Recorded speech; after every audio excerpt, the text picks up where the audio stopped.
It took 2,000 years to complete, and it stretches over 4,000 miles. In a recent worldwide poll, it was voted one of the world's greatest treasures. The Great Wall of China is a man-made miracle that unites over 1 billion people and more than 50 ethnic groups. It's a powerful national icon and supreme among the 7 wonders of China.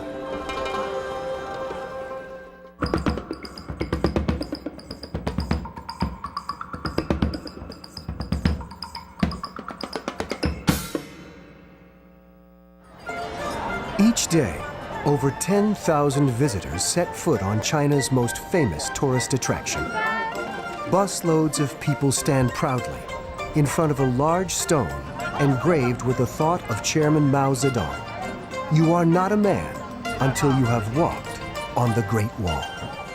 每一次来都感到很自豪了，很这些张力了，很这些是祖国的光荣的张力的历史的悠久历史了。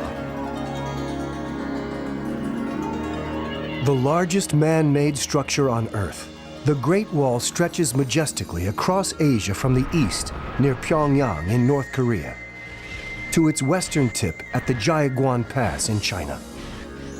In a 2007 worldwide poll to determine the new wonders of the world, the Great Wall eased effortlessly into the top 7, gathering accolades from all parts of the globe and proving that it is indeed a wonder of wonders.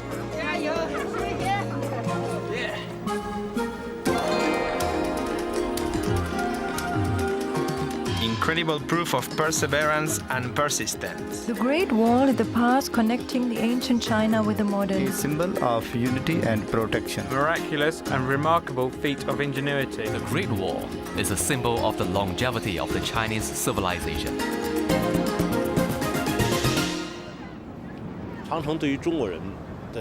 To the people of China, the Great Wall means a lot, both spiritually and physically. Throughout history, many countries have tried to invade our country. At those times, the Great Wall united the nation. There's a line in our national anthem that says, "With our very flesh and blood, let us build a new Great Wall."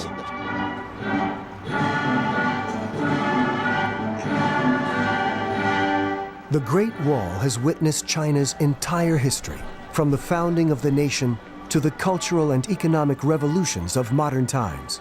Through human conflicts and natural disasters, the wall has stood firm. Mao Zedong, the charismatic communist leader, used the Great Wall to inspire his flagging troops during the infamous Long March, which began in 1934, a grueling year-long 6,000-mile trek in which 90% of the marchers perished. To spur the survivors on to their goal, Chairman Mao wrote a poem declaring that the Great Wall was their destination, a symbol of perseverance and national unity. The sky is high, the clouds are pale. We watch the wild geese vanish southward. If we fail to reach the Great Wall, we are not men. Crossing 9 different provinces and 100 counties, the Great Wall is not just the nation's greatest monument, it's an enduring symbol of human achievement. I think some people don't know so much about China, but what they know is the Great Wall.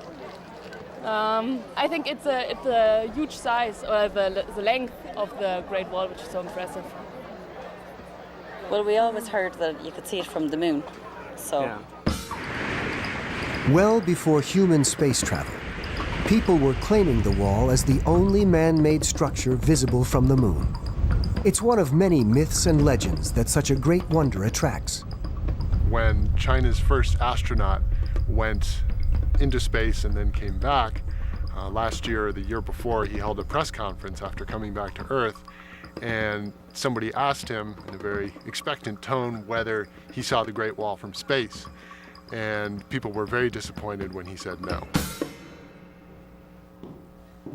David Spindler is a lone scholar who, for the last 13 years, has walked the wall as part of his research.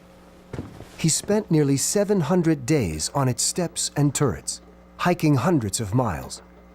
It's an impressive record, but it'd be hard to cover the full stretch of the Great Wall with even a lifetime of trekking. It's correct to say that China has great walls because they're not continuous. In fact, it's generally continuous only in places that were most susceptible to Mongol raids. The Great Wall of China is actually a network of walls and towers built over the course of 2,000 years. It predates a unified China, with origins in the defensive stone borders built by separate warring kingdoms between the 5th and 2nd centuries BC. These walls only became part of a bigger picture during the reign of Emperor Qin Shi Huang, China's first emperor, who united the country for the first time in 221 BC. To protect his new kingdom against invaders, Emperor Qin ordered his people to connect the defensive walls that had been built by his enemies. It was the first time the people of China were united in a single project. Emperor Qin would dispatch 30,000 soldiers in one go under General Meng Tian to work on the Great Wall. Many civilians and prisoners were also forced to join the construction. Whenever construction work was required, it would involve tens of thousands of people. Emperor Qin was a visionary with enormous ambitions. He began two massive projects: the unification of the Great Wall and the building of his own tomb containing the renowned terracotta warriors. 2,000 years after his death, these remain two of China's largest and most treasured icons. He was the first emperor in China to put in place measures that united the country. He was a great contributor to history, and his name continues to this day. But he also did many wrongs. There were many objections and many casualties while building the Great Wall and his other big projects. His massive projects were known for their unprecedented scale and also their dreadful human toll. It's said that every foot of the Great Wall cost one human life. The early construction of the Great Wall depended only on thin layers of earth, pressed firmly on top of one another. The defensive barrier only needed to withstand the onslaught of swords and spears. But simple as it was in design, the task of building a 20 feet high wall out of layers, each 4 inches thick, was still a back-breaking process. Emperor Qin's Great Wall ran along what was the country's first northern frontier. In the following dynasty, the Han, the Great Wall extended its reach into the Gobi Desert, responding to new areas of enemy attack. Different dynasties built walls in different places often. And if they were building new wall, that would be a greenfield project. During the Han Dynasty, building techniques remained much the same. But the sandy soil in the desert had to be reinforced by adding reeds between the layers. It was over a millennium later before the construction of the Great Wall took a great leap forward. The builders of the Ming Dynasty made a wall that was much bigger, grander, and stronger. They were desperate to repel a wave of Mongol attacks that were becoming ever more fierce and relentless. There was a major raid in this area in 1550. Several thousands of Mongols got inside the wall. That was a devastating raid, 60,000 Chinese killed, 40,000 taken prisoner, several 100,000 head of livestock lost. And the Chinese response to that raid, or part of the response, was to rebuild the wall of stone and mortar, a lot like the mortar that you see right here. And that was a significant advance over the wall that was built before that. That wall was generally just dry stones piled on top of each other. China's defenses were being put to the most severe of tests: cannons fired with gunpowder. The Ming Dynasty's response was to build stone walls and eventually use even tougher, kiln-fired bricks. Each brick was brought up the sheer slopes and put in place by hand. And this brick here is an example of a stamp that was put in the brick before it was fired, And the information that it tells us is it was made in the 5th year of the Wanli reign, which is 1577, by the Shitanglu military company, which was based about 30 kilometers away from here. Much of the Great Wall that tourists see today are made up of such bricks, dating from the most spectacular and productive period of construction during the 15th and 17th centuries. At the most impressive sections near Beijing, the Great Wall towers 25 feet high and 30 feet wide at the base. The structure took shape over the years to incorporate passes, signal towers, and watchtowers, all designed to make the wall into an impenetrable defense barrier. The watchtower that we're seeing here was part of a large project to build towers from the ocean to an area west of Beijing, starting in around 1569. The main purpose of the towers is to provide shelter from Mongol bows and arrows. Watchtowers were the mainstay of China's defense strategy. Soldiers would keep a close watch from these lookout points and launch preemptive strikes.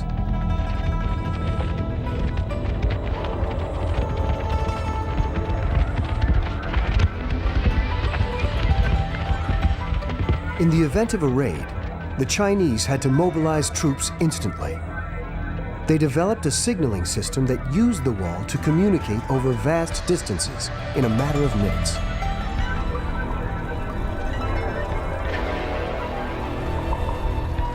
Smoke and fire were the main methods used in the signal system. Smoke during day and a fire during night to show the amount of the enemy. The number of the signals indicated the strength of the enemy. One signal would mean that there were 100 enemy soldiers approaching. 2 would mean 500, and 3, 1,000. 4 fires indicated an approaching army of 5,000. It's said that in extreme emergencies, wolf dung was added to the fire to make the smoke thick and black. To this day, the Chinese phrase wolf smoke means crisis. The Great Wall enabled rulers to communicate efficiently with faraway troops. However, in the wrong hands, the effectiveness of the signaling system could lead to disaster.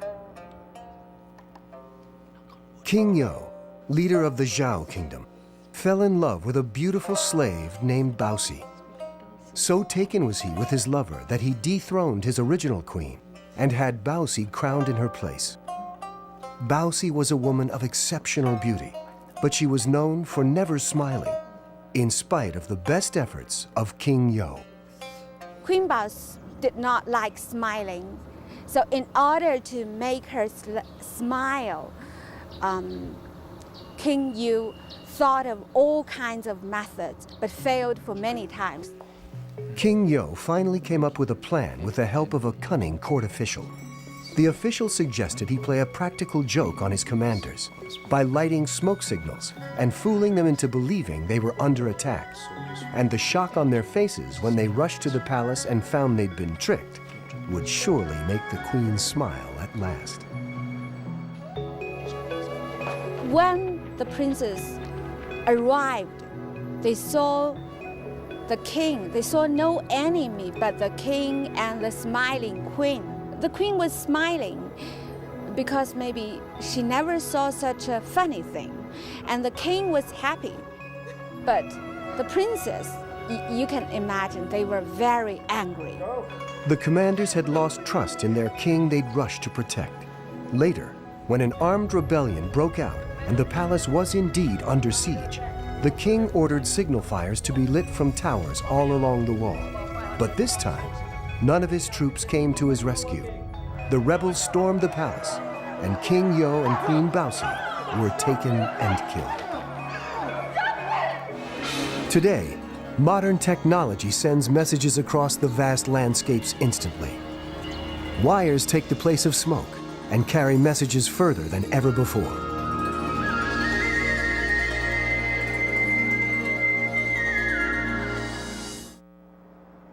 The soldiers who built these walls worked to a number of designs. These could vary from a simple double wall to a virtual castle with a maze-like format to enable a small detachment of defending forces to control any attempt at an invasion by a much larger attacking force.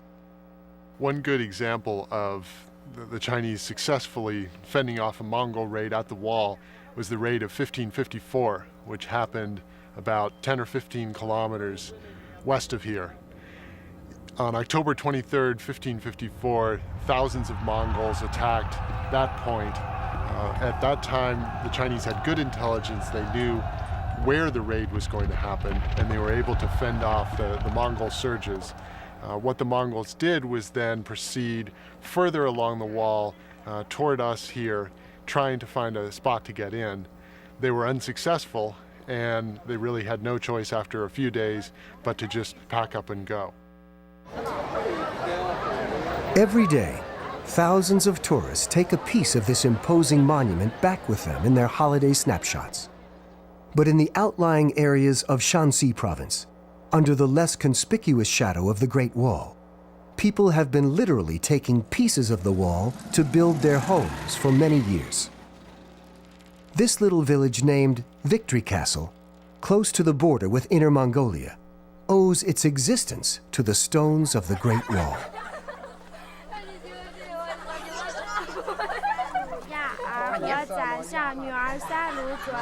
The laughter of the village children echoes from the bricks taken from China's most prized cultural treasure.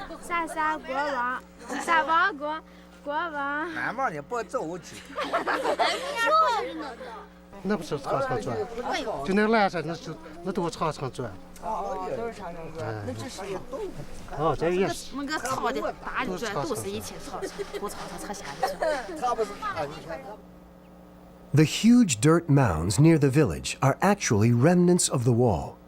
After centuries, what we see is barely a ghost of the monument's former glory. Village life seems to pass it by without a second glance. There are no tour guides here, no postcard vendors, no photographers. The Great Wall has blended in with the landscape and with the lives of the people living in its shadow.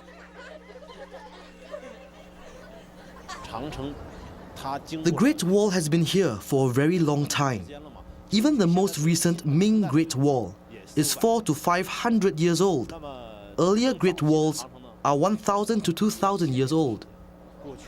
In the past, when our country was in poverty and poorly managed, commoners demolished parts of the Great Wall for building materials.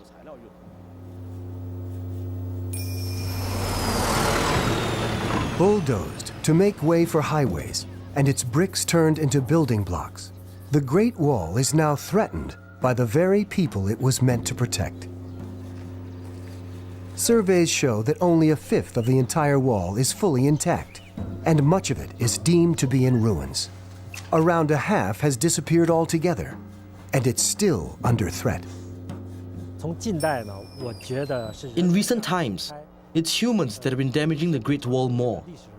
Those who don't appreciate its historical value won't be keen on protecting it. Driven by economic interests, they cause damage. In 2002, the Great Wall was put on the list of the world's 100 most endangered sites. It was built to protect China, but now China must protect the wall. The Great Wall is part of China's lifeblood. Every day, thousands of people see the wall for the first time. The income from tourism is huge. With more than 350 miles of wall in the greater Beijing area, it draws people from every corner of the earth who can say they set foot on the Great Wall. After 2,000 years, it still never fails to impress. Wow. Yeah, so you can see it from down the road, and it's like, and it is very impressive, alright. That's what we've seen so far, and it's like so. Yeah. Also saw that it would be very impressive, and it is, and yeah, it's a great place. Very, fantastic. Because if you're in Beijing, then it's your duty to go there, more or less. Because I think it's one of the main sites, especially for Western people. Yeah. Formerly a defensive barrier, The Great Wall has become a modern pilgrimage site for curious tourists, history buffs, and adventurers. An ancient monument, but also one that continues to inspire new traditions. There's even a televised game show that takes athletes on a massive endurance challenge. Known as one of the toughest marathons in the world, the grueling race slows even the fittest down to a crawl on the steepest of its 3,700 steps. For athletes, it's the ultimate challenge. For scholars, the Great Wall is a treasure trove of history. For China, it served as a defensive barrier, a political icon, and most of all, a source of national pride. 很佩服他们古代人在没有起重机的情况下，完全靠人力，造成这么伟大的工程。就是我们的祖先用他们的聪明和智慧，用他们的勤劳和勇敢。 Our ancestors built a great cultural landmark for all of mankind. They used their intelligence and wisdom, as well as their diligence and bravery. Whenever foreigners talk about the Great Wall, we will feel really proud. Proud of our ancestors for the miracle that they created. 骄傲自豪，这是从精神层面上来说。 This magnificent creation is the product of the collective effort of the Chinese people. It's a symbol of perseverance, endurance, and ultimately triumph. It united the country in its construction, and it continues to unite the people today as a reminder of their ancestors' achievements.